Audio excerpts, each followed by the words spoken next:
Nous continuons toujours notre pèlerinage avec le Seigneur. Que Dieu bénisse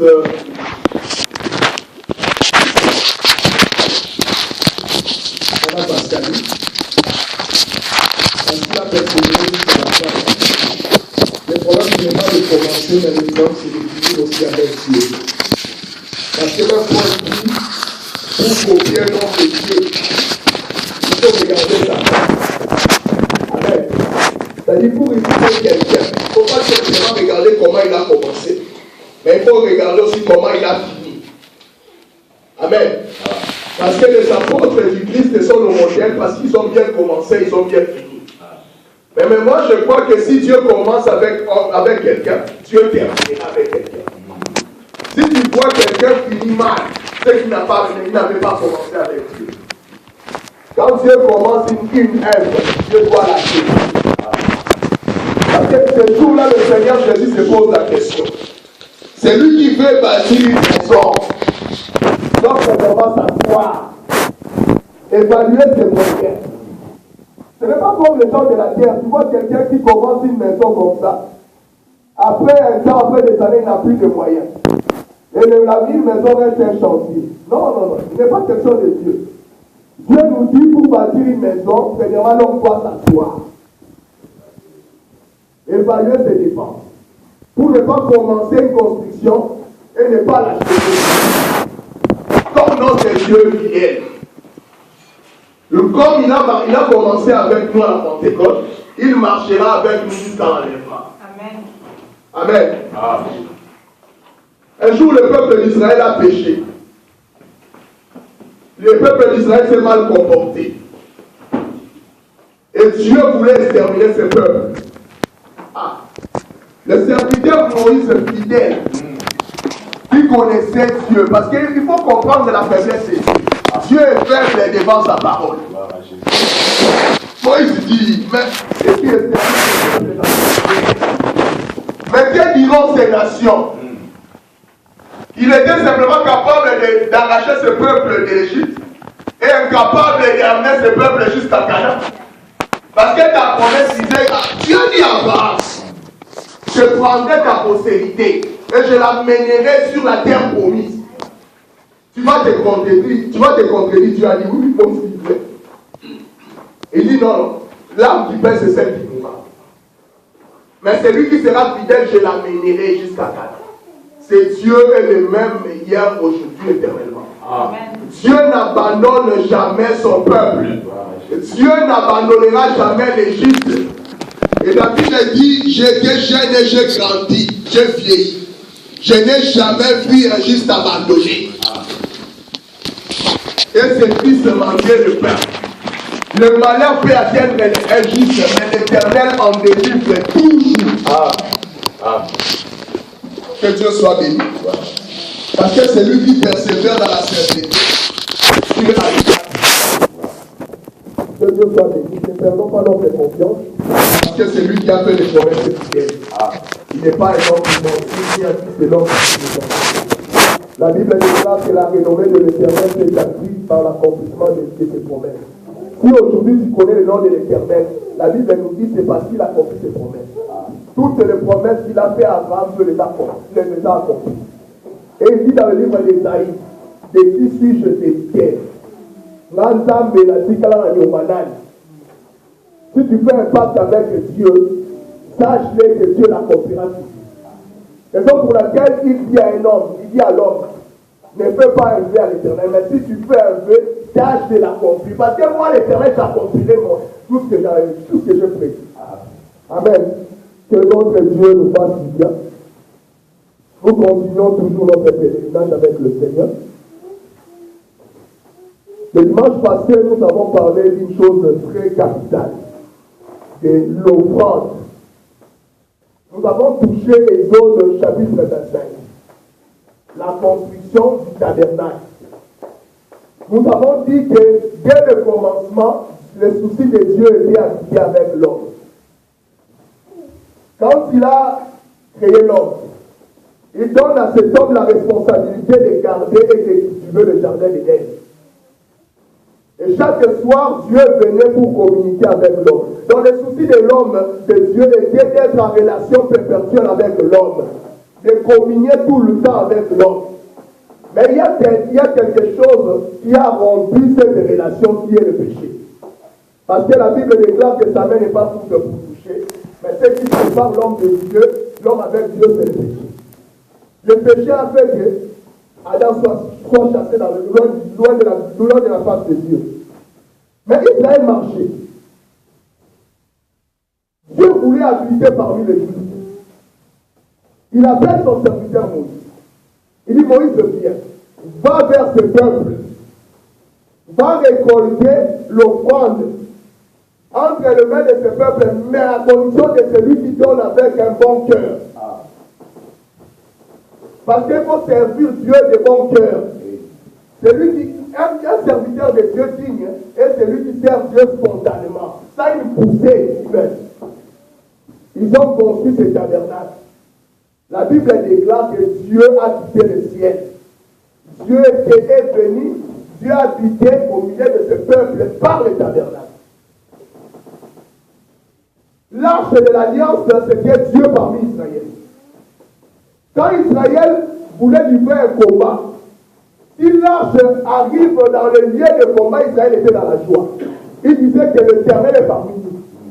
Mais cette arche-là, la maison de l'Éternel, n'était pas autre chose que l'offrande du peuple. C'est-à-dire, ce qui fait que l'homme et Dieu soient en contact, c'est l'offrande. Sans l'offrande, Dieu ne peut pas habiter parmi le peuple. Et nous avons dit ceci. Jean chapitre 3, verset 16 nous dit ceci. Dieu a tant aimé le monde qu'il a donné son Fils unique, afin que quiconque croit en lui ne périsse point, mais qu'il ait la vie éternelle. Dieu n'a pas donné son Fils pour juger le monde, mais pour que le monde soit sauvé par lui. Ah, nous comprenons aussi que le Seigneur Jésus-Christ était une offrande donnée par Dieu. Mais nous avons dit encore qu'il y a une différence entre l'offrande de l'homme et l'offrande de Dieu. C'est que l'homme donne est temporel, c'est passager, mais l'offrande que Dieu donne est éternelle. Raison pour laquelle Dieu devait écarter ce tabernacle. Parce que c'est l'offrande donnée par l'homme. Et pourtant, Dieu n'habite pas les choses faites de main d'homme. Donc c'était une offrande qui devait passer. Et le Seigneur Jésus, en venant dans le monde, il dit ceci. Il n'a voulu ni holocauste, ni sacrifice, tu m'as formé un corps, mais voici pour accomplir ta volonté. C'est-à-dire qu'aujourd'hui, ce qui nous réunit dans ces lieux, c'est le Seigneur Jésus. C'est-à-dire, en dehors de Jésus, l'homme ne peut pas rencontrer Dieu. Il n'y a point de salut en aucun autre nom.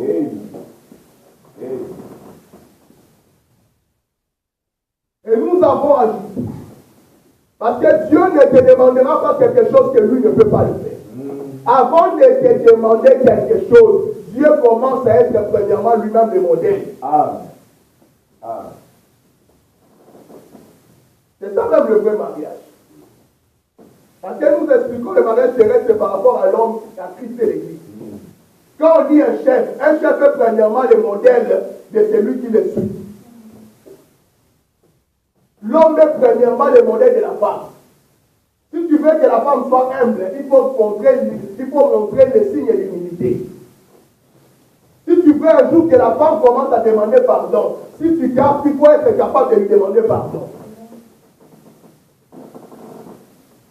Pour que Jésus te demande l'amour, il a premièrement commencé à t'aimer.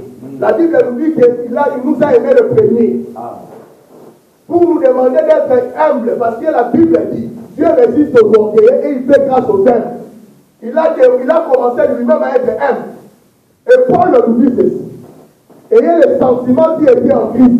Lui qui était en forme de Dieu, il s'est humilié en devenant un simple serviteur. Il est apparu comme une faible plante. Déjà, le fait de porter la chair, c'était une humiliation pour Dieu. La chair qu'il a portée, c'était déjà une folie. Et aujourd'hui, pour que Dieu vienne habiter en toi, tu dois te faire offrande. C'est ce que dit Romains chapitre 10. Donnez vos corps comme des sacrifices vivants. La première des choses que Dieu demande à l'homme, c'est son cœur. C'est sa vie. C'est ce qu'il a demandé à Abraham.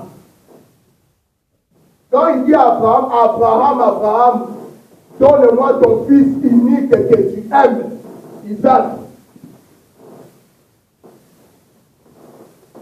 Tu dois le sacrifier sur la montagne de Moria, la montagne que je veux te désigner. En faisant 3 journées de marche, quand Isaac voulait sacrifier son fils, Abraham dit, Isaac pose la question à Abraham, mais nous marchons pour aller sacrifier. Père, nous avons le couteau, il y a le bois et le feu, mais où est l'agneau? Abraham répond à son fils, sur la montagne éternelle que tu verras l'humain de l'agneau. Ils sont arrivés sur la montagne. Abraham a lié son fils. Il a posé son fils sur l'autel. Il soulève le couteau pour tuer Isaac. La voix de l'Éternel, l'ange de l'Éternel dit, Abraham, Abraham. Abraham dit, mais voici, maintenant je vois que tu me crains. Donc tout ce temps qu'Abraham a marché avec Dieu, Dieu n'a pas vu que Abraham le craignait. Donc celui qui n'a pas donné de fils ne craint pas Dieu.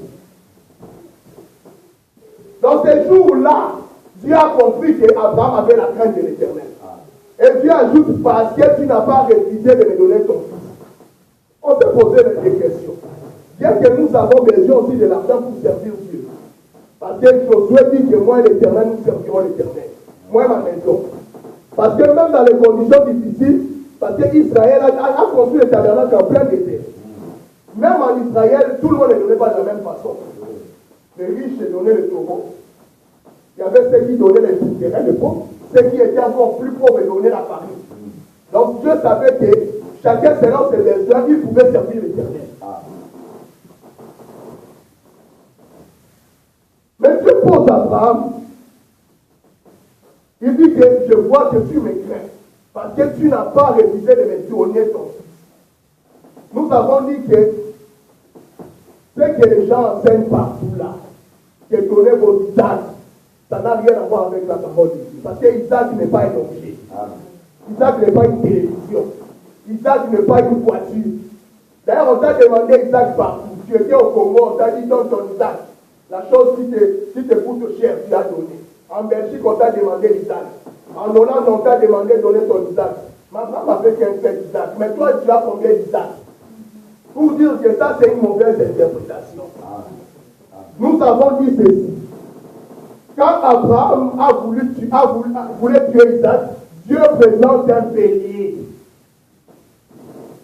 Le bélier dont les cornes étaient retenus par le buisson. Est-ce qu'il y a une contradiction là-dessus? Isaac a parlé de l'agneau. Papa, on va pour faire le sacrifice. Où est l'agneau? Abraham répond à Isaac, sur la montagne éternelle que tu pourras de l'agneau. Donc il était question de l'agneau. Et Paul dit que l'agneau de Dieu a été immolé dès avant la fondation du monde. C'est-à-dire que c'est que l'animal que Dieu avait prévu pour l'expiation du péché, c'était l'agneau. Jean le Baptiste, le jour qu'il a vu Jésus, il a dit, voici l'agneau de Dieu qui ôte le péché du monde. Donc il était question de l'agneau. Mais comment sur la montagne, Dieu présente à Abraham le bélier? Il n'y a pas une contradiction dans la bouche de Dieu. Raison pour laquelle il faut être dans l'assurance, parce que Dieu ne se contredit jamais. Si même Dieu te donne une prophétie, même pendant des années, si une autre personne va prophétiser, il ne contredira pas ce que tu as dit. Il ne faut pas trembler quand Dieu t'a parlé. Parce que Dieu ne se contredit pas. Isaac parle de l'agneau, Abraham parle de l'agneau, Jean-Baptiste vient des siècles après, il parle de l'agneau. Le même Dieu là ne peut pas se contredire. Mais il présente à Abraham le bélier, dont les cornes sont retirées. Et nous avons dit que le bélier, c'est tout simplement le père de l'agneau. Donc Donc Dieu vient donner sur la montagne l'explication de l'agneau. Abraham, l'agneau c'est quoi? L'agneau, c'est ce qu'on appelle l'agneau. C'est le bélier, mais qui ne peut pas se servir de ses cornes. C'est ça qu'on appelle là. Parce que c'est ça la différence. Quand il est petit, on l'appelle l'agneau. Dès qu'il a les cornes, on l'appelle bélier. La différence entre le bélier et l'agneau, c'est les cornes. Or, la force du bélier réside sur le corps. Donc, le père affaibli, c'est le fils.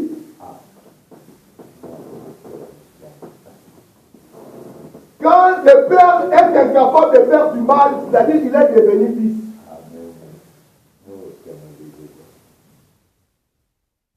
C'est-à-dire celui qui donne le fils, il s'est donné lui-même. C'est-à-dire quand Dieu demandait Isaac, en réalité il demandait Abraham.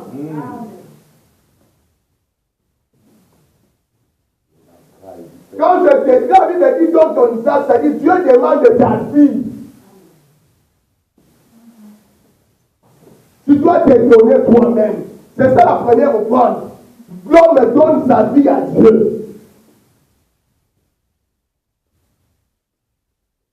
Et si la première offrande est agréée, les autres seront agréés. Amen.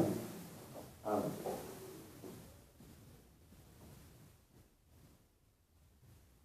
Vous savez quoi?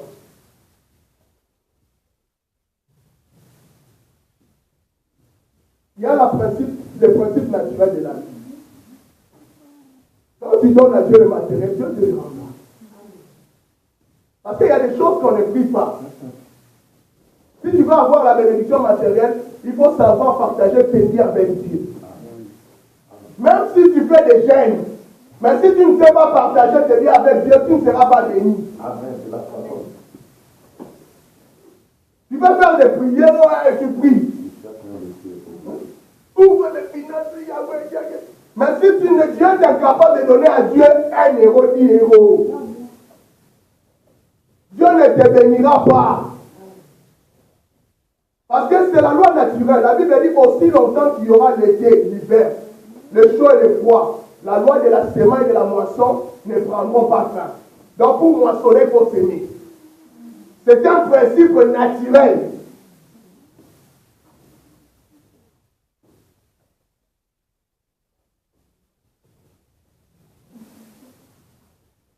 Et la Bible déclare, celui qui sème pour la chair moissonnera pour la chair.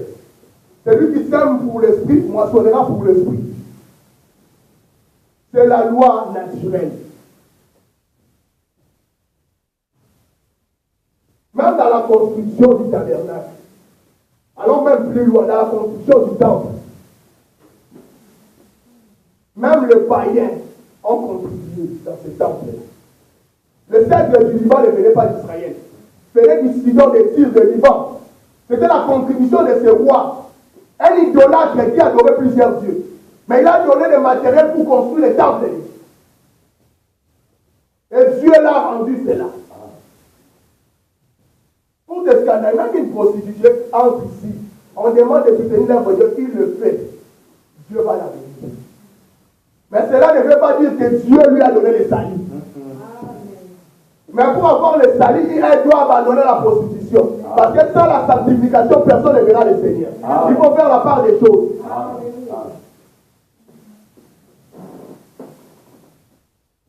Dans la première des choses, l'homme doit devenir une offrande. L'homme doit se donner. Quand Job a construit l'arche, avant d'appeler les animaux, toute espèce, lui-même est entré. Comment toi tu veux sauver les autres, tu veux évangéliser, mais toi-même tu n'es pas dedans.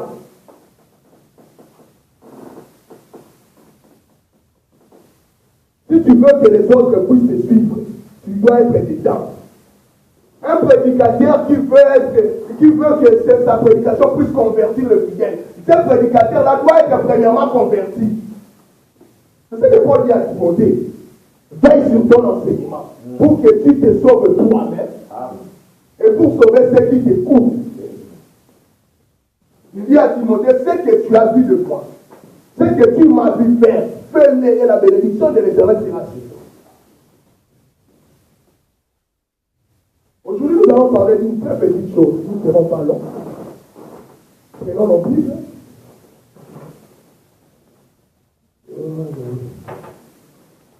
Genèse chapitre 1.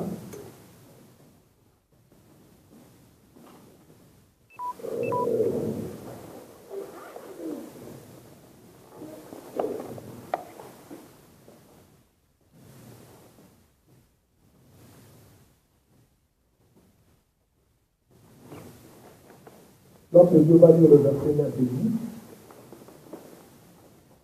Genèse 1, le verset 9 et 10. Nous lisons la parole au nom de Jésus-Christ. Amen.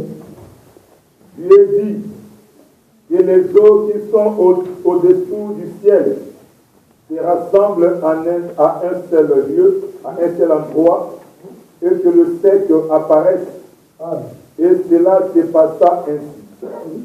Dieu appela le sec terre et la masse des eaux mer. Dieu vit que c'était bon. Vous lisez aussi Matthieu chapitre 4, 18 à 22. Matthieu 4, 18 à 22.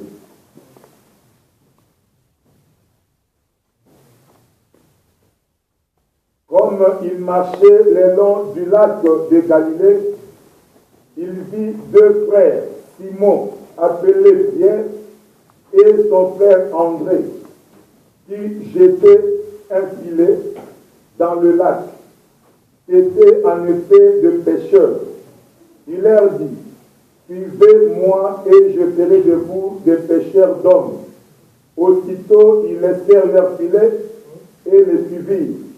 Il alla plus loin et vit deux autres frères, Jacques, fils de Zébédée, son frère Jean, qui étaient dans une barque avec leur père Zébédée et qui réparaient leur filet. Il les appela et aussitôt, ils laissèrent la barque et leur père et les suivirent. Pour terminer, vous lisez Apocalypse chapitre 17. Vous lisez le verset 1, et vous lisez le verset 15. Donc, lisez le verset 1 et le verset 15. Apocalypse 17, 1,15. Puis un de sept anges qui tenait le sept coupes vint me parler et dit, viens, je te montrerai le jugement de la grande prostituée qui est assise sur les grandes eaux. Le verset 15, puis il me dit, les eaux que tu as vues, sur lesquelles la prostituée est assise, ce sont le peuple, des foules, des nations et de l'âme. Gloire à Dieu. Ah. Que Dieu bénisse sa parole et qu'il nous donne son explication au nom de Jésus. Ah.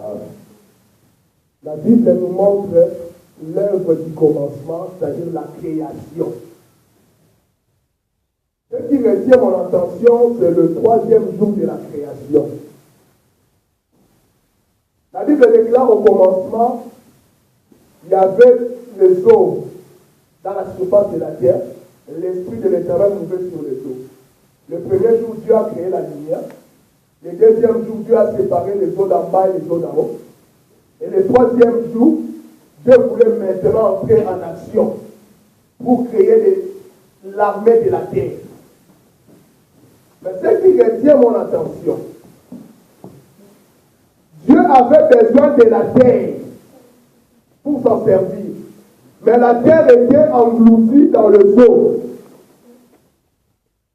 La première opération que l'Éternel a fait, la Bible déclare que l'Éternel a rassemblé les amants de la mer en un lieu et le sec apparaît. Il appela le sec terre. Et sur la terre, là, Dieu a mis des arbres et de la verdure. Donc Dieu avait besoin de la terre. Aussi longtemps que la terre était engloutie dans le eaux, Dieu ne pouvait pas s'en servir.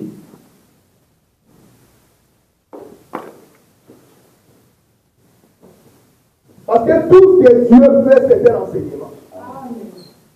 La Bible déclare que l'Éternel fait tout pour un but. Proverbe 16, 4.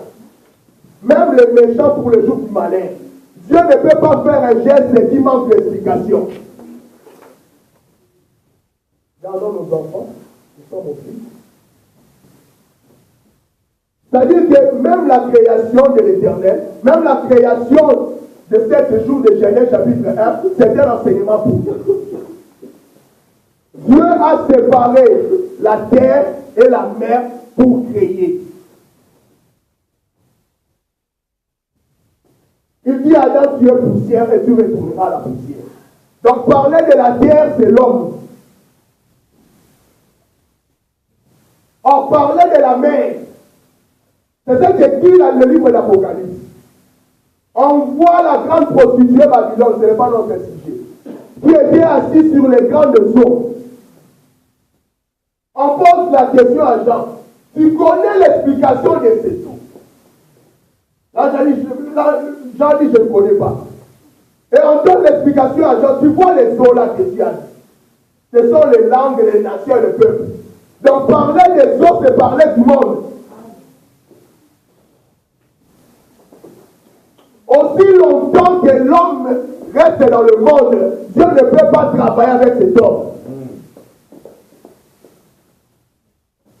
Aussi longtemps que l'homme est mélangé avec le monde, Dieu ne peut pas se servir de cet homme. La première des choses, Dieu sépare la terre avec les eaux.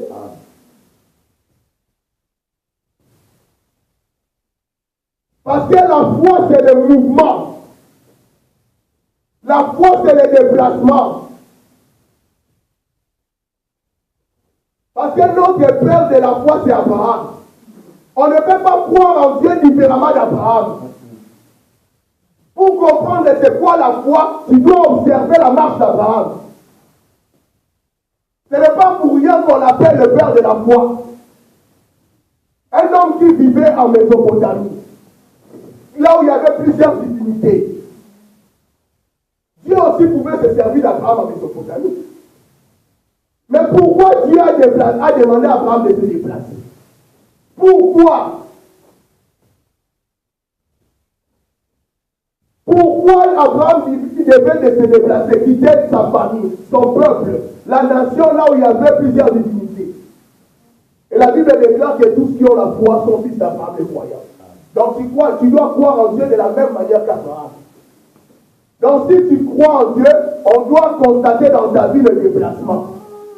Quel déplacement? Ce n'est pas quand tu prends le métro, quand tu voyages en France. Le déplacement quand au monde. La foi en Dieu commence par la séparation. Celui qui ne s'est pas séparé du monde n'a pas encore cru. La foi en Dieu n'est pas le mélange. Pour se servir de la terre, l'homme, Dieu d'abord doit séparer l'homme de la terre, du monde.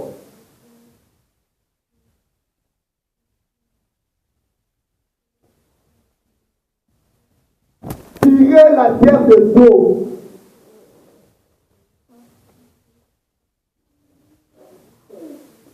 Il nous a parlé de cela à plusieurs manières. Pour se servir du grand prophète Moïse, il devait tirer Moïse. Pour que ce geste-là, ce sont des gestes symboliques. Il amène son serviteur dans l'eau, il le tire cet homme dans l'eau. Et on appelle cet homme Moïse qui signifie tirer des eaux. Un homme de Dieu, c'est celui qui est tiré des eaux. Un enfant de Dieu est celui qui est tiré des eaux. Croire en Dieu, c'est-à-dire c'est quelqu'un qui est tiré des eaux.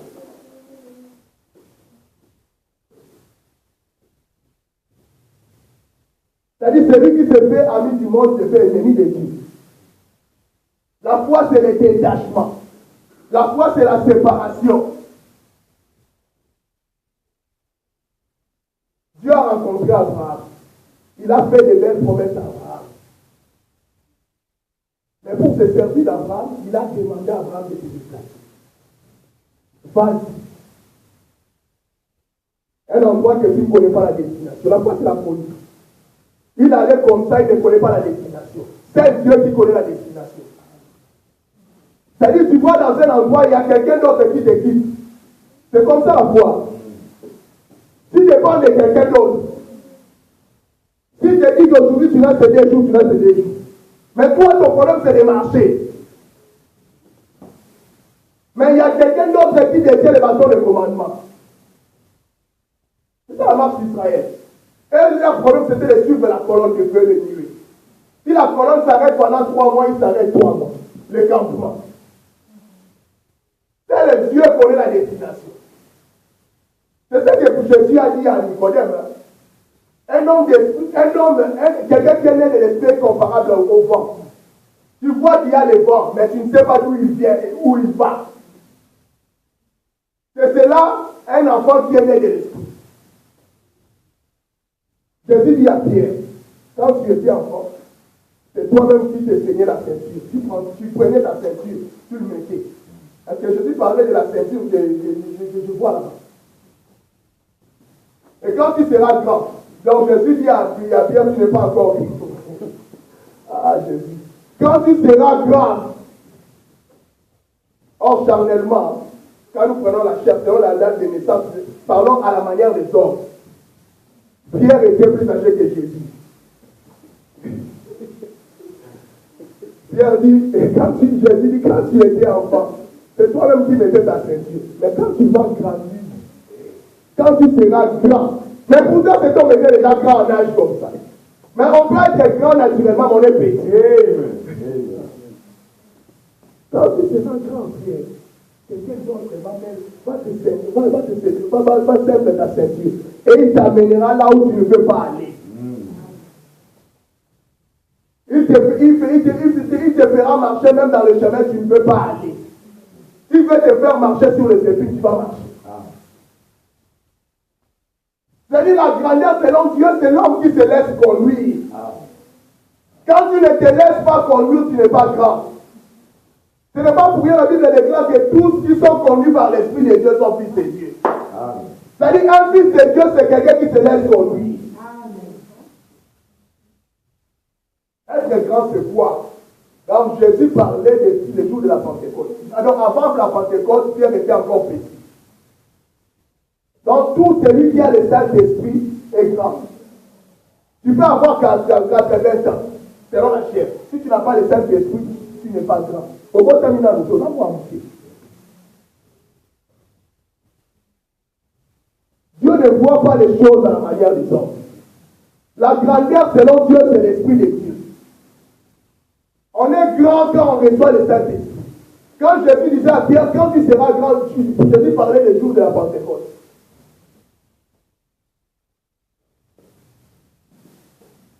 Quelqu'un d'autre va te conduire. Un homme spirituel est celui qui marche selon l'Esprit. Un homme qui se laisse entraîner par la mouvance du Saint-Esprit.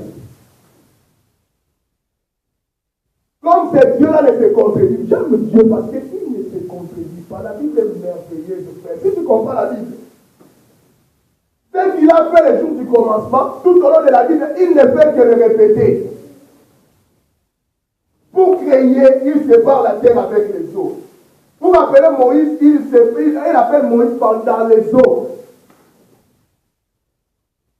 Et quand c'est Dieu là, pour montrer que c'est le même Dieu, dans Matthieu chapitre 4, il marchait. Il avait besoin d'appeler ses disciples. Mais il choisit toujours ses disciples là dans les eaux. C'est un hasard. Pierre et son frère étaient en train de pécher. Il a dit, je vais vous guider.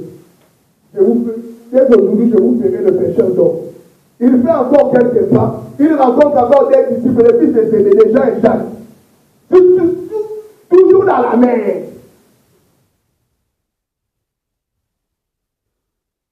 Donc il choisissait ses disciples dans la mer.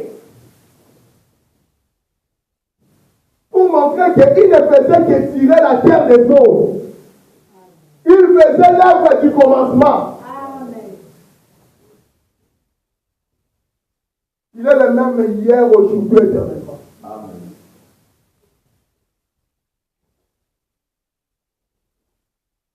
Il donne une image pour nous donner un enseignement. il vient tirer ses apôtres dans les eaux, des pécheurs. Pour faire de ces pécheurs le pécheur d'homme. C'est-à-dire quand il appelait Pierre, il appelait de la terre. Pierre, suis-moi. Je ferai de toi de bonnes choses. Mais la première des choses, tu dois te séparer de la mer. Tu dois te séparer du monde. Tu veux que Dieu fasse de bonnes choses avec toi. Est-ce que la question que tu te poses, tu te sépares? Est-ce que tu as déjà bougé? Parce que la foi, c'est le mouvement. Quand on croit, on doit voir dans l'homme le mouvement. Abraham a reçu les promesses, de belles promesses. Mais aussi longtemps qu'il n'avait pas fait le mouvement, il n'allait pas voir l'accomplissement.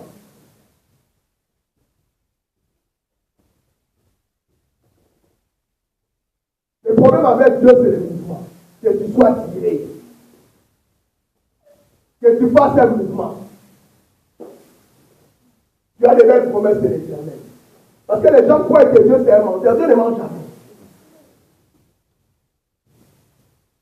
Comme je dis tout le temps, ce n'est pas à Dieu d'entrer dans ta logique.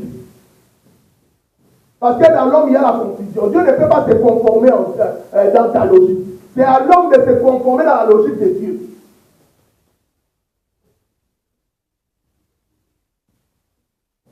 Je prends toujours cette illustration. Le mage en train de suivre la conduite de l'étoile. La conduite de l'étoile l'a mené à une destination précise à Bethléem pour voir le fils. Et quand il suivait la conduite de l'étoile, il n'avait aucun problème. Parce que l'étoile connaît la destination. L'étoile ne peut pas se perdre. Et l'étoile n'amène pas n'importe où. L'étoile doit amener l'homme à voir le Fils. Amen. Une étoile qui ne t'amène pas à voir le Fils, ce n'est pas une étoile de Dieu.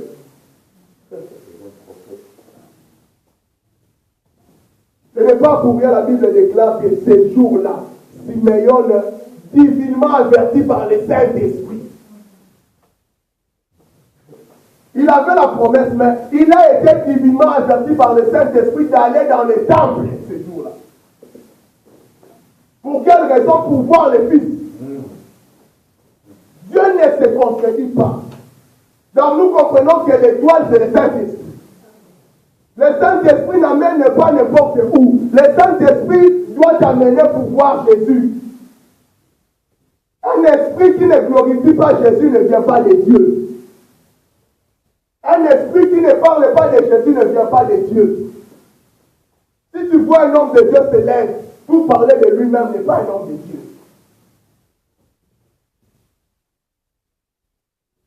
Il y a cela qu'ils ont appelé quelque part.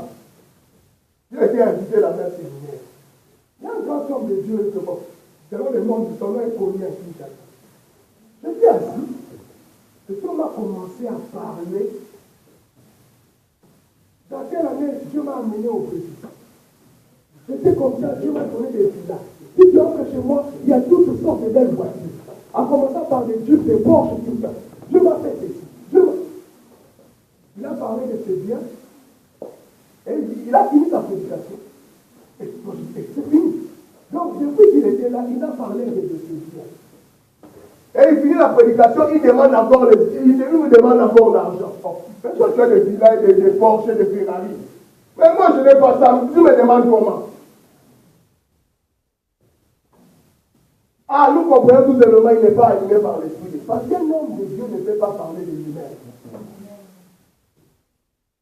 Si tu veux que je parle de moi, vois-moi à la fin du titre, on va en parler. Allons y en larmes. Mais devant l'église, je ne peux pas parler de moi. C'est la question que l'ennemi a posée à Philippe. De qui les prophètes parlent-ils? Je suis en train de lire cette écriture, je ne comprends pas. Est-ce que de qui les prophètes parlent-ils? Le prophète est en train de parler de qui? De lui-même ou de quelqu'un d'autre? Quand tu lis la Bible, tu dois comprendre de qui les prophètes parlent. Il y a la confusion, il y a la contradiction, plusieurs doctrines, parce que les gens n'ont pas maîtrisé de qui le prophète parle-t-il. Les Branhamites ont dit Malachie 4, ils ont dit que Malachie 4 a parlé de Branham. Ils ont pris les versets, ils ont attribué à l'homme, parce qu'ils n'ont pas compris de qui le prophète parle-t-il. Celui qui ne comprend pas de qui le prophète parle-t-il, il est maudit. Un prophète venant de Dieu ne peut pas parler de lui-même.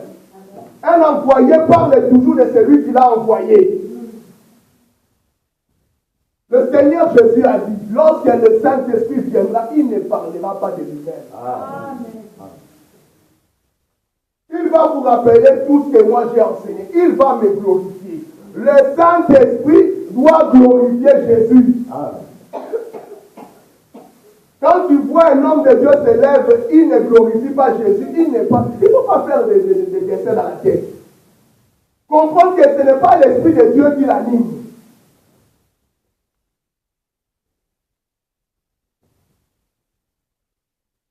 Mais ce Jésus-là ne doit pas être toujours... Il est élevé dans la prédication, mais il doit être élevé dans la vie. Jésus est élevé dans la vie d'un homme. C'est quand l'homme se sépare du péché. Parce que nous prions un Dieu qui ne se mélange pas. La première des choses, c'est la terre doit se séparer du sol. L'homme qui est dans le monde doit faire le mouvement. La foi, c'est le mouvement. Quand tu n'as pas fait le mouvement, c'est-à-dire que tu n'as pas la foi. La foi, c'est le déplacement. Faire les choses comme Abraham. Quand il a reçu l'appel, la première des choses, Abraham a bougé. L'église signifie ceux qui sont sortis du monde. C'est ça la définition de l'église. Les gens qui sont sur la terre, ils se sont séparés. Ce n'est pas pour rien Jésus, quand il fait la prière, il dit que je ne prie pas pour que tu puisses les ôter du monde. Ils sont dans le monde. Je reconnais qu'ils sont dans le monde, mais ils ne sont pas de ce monde. Ils sont dans le monde, mais ils sont séparés du monde. Nous avons dit que quand la Bible parle du monde, il y a beaucoup de monde. Jean chapitre 3, verset 16, la Bible dit que Dieu a tant aimé le monde. Il a donné son Fils unique. Dieu a aimé le monde. Mais Jean chapitre 4 nous dit encore que ne sois pas amis du monde. Bon, comment toi tu as aimé le monde, tu nous interdis d'aimer le monde? C'est comme s'il y a une contradiction. Il dit que celui qui aime le monde est ennemi de Dieu. Jésus fait la prière dans Jean chapitre 17 avant de partir. Sa prière qu'on appelle sacerdotale. Jésus a dit que moi je ne prie pas pour le monde. Oh. Mais pourtant Jean 3, 16, lui-même avait dit ça. Parce que c'est Jésus qui a dit ça. C'était la conversation de Jésus et Nicodème. Il a dit Dieu a tant aimé le monde. Il a donné son fils. Mais plus loin encore, lui-même dit que je ne prie pas pour le monde. Ma prière ne concerne pas le monde. Mais je prie pour les apôtres. Et